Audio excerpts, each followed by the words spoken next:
आज हम एक ऐसे रहस्य की बात करेंगे जो हजारों सालों तक समंदर की गहराइयों में कहीं गुम था।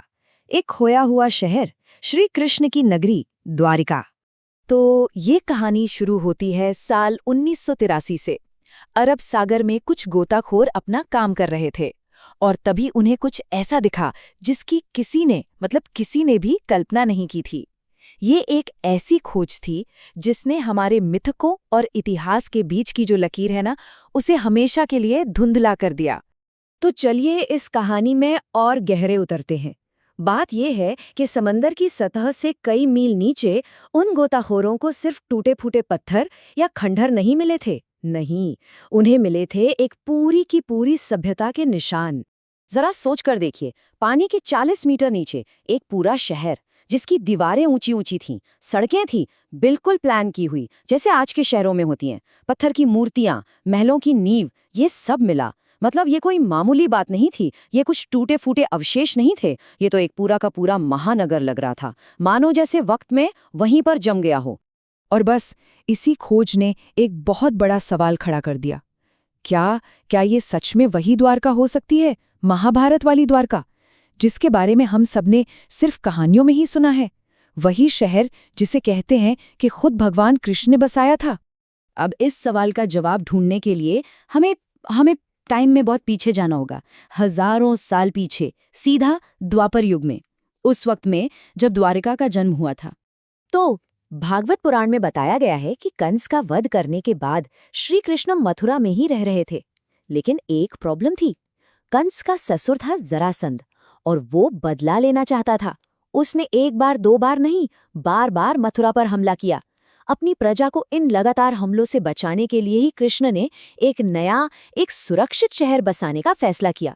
और ये शहर किसी आम तरीके से नहीं बना था। नहीं, कथाओं के अनुसार कृष्ण ने खुद समुद्रदेव से प्रार्थना की कि उन्हें जमीन दी जाए, और समुद्रदेव ने उन्हें 12 योजन मतलब करीब करीब 96 किलोमीटर का एक पूरा इलाका दे दिया। और फिर देवताओं के जो आर्किटेक्ट थे, विश्वकर्मा, उन्होंने उस जमीन पर एक ऐसा शानदार और मजबूत शहर बनाया जिसकी कोई कल्पना भी नहीं कर सकता था। द्वारका सिर्फ एक किला नहीं था, वो तो एक चमत्कार था। हमारे ग्रंथों में लिखा है कि वहां सोने के महल थे जो धूप में जगमगाते थे, सड़कें एकदम चौड़ी और सीधी थीं, और शहर के बिल्कुल बीचों बीच था श्री कृष्ण का अपना आलीशान महल। मतलब उस जमाने की अर्बन प्लानिंग और प्रॉस्पेरिटी का ये एक शानदार नमूना था। लेकिन जैसा कि हर कहानी में होता है, जहां रोशनी होती है वहां अंधेरा भी होता है। द्वारका जितनी शानदार थी, उसका अंत उतना ही दुखद, और इसकी तकदीर पहले से ही 2 श्रापों की वजह से लिखी जा चुकी थी। पहला श्राप वो दिया था गांधारी ने। महाभारत युद्ध के बाद जब उन्होंने अपने सारे बेटे खो दिए, तो गुस्से में उन्होंने यदुवंश को श्राप दिया कि वो आपस में लड़कर ही खत्म हो जाएंगे। और दूसरा श्राप वो ऋषियों ने कृष्ण के बेटे सांब को दिया था।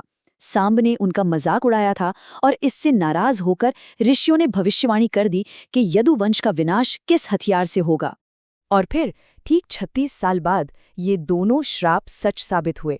यदुवंशी नशे की हालत में एक दूसरे से ही लड़ पड़े और पूरा का पूरा राजवंश खत्म हो गया। इस विनाश को देखने के बाद श्री कृष्ण ने भी अपना शरीर त्याग दिया, और कहते हैं जैसे ही उन्होंने देह छोड़ी, उनकी वो सोने की नगरी द्वारका समुद्र में समा गई। ऐसा लगा मानो समुद्र ने अपना दिया हुआ तोहफा वापस ले लिया हो। महाभारत में इस पल का जिक्र है कि अर्जुन ने अपनी आंखों से ये सब कुछ होते देखा था।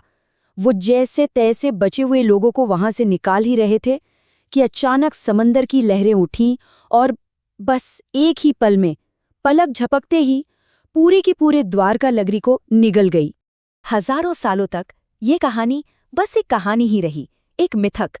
लेकिन फिर आई 20वीं सदी, और वैज्ञानिकों ने, आर्कियोलॉजिस्ट्स ने ये तय किया कि इस मिथक के पीछे का सच उसे ढूंढ कर रहेंगे।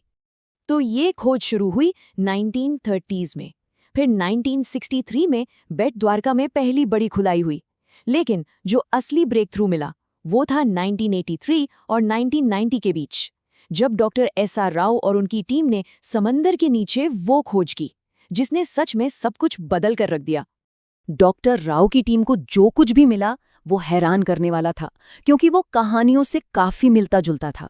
पानी के नीचे शहर की दीवारों की मजबूत नींव मिली, पत्थर के खंभे, मूर्तियां, ये सब मिला। लेकिन शायद जो सबसे बड़ा सबूत था, वो थे बड़े बड़े पत्थर के एंकर्स यानी लंगर।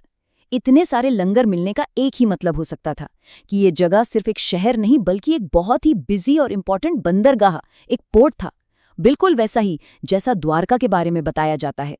तो अब सबसे बड़ा सवाल यही था। एक तरफ थी सदियों पुरानी कहानी और दूसरी तरफ थे समंदर से निकले ये सबूत। क्या ये दोनों आपस में मेल खाते हैं?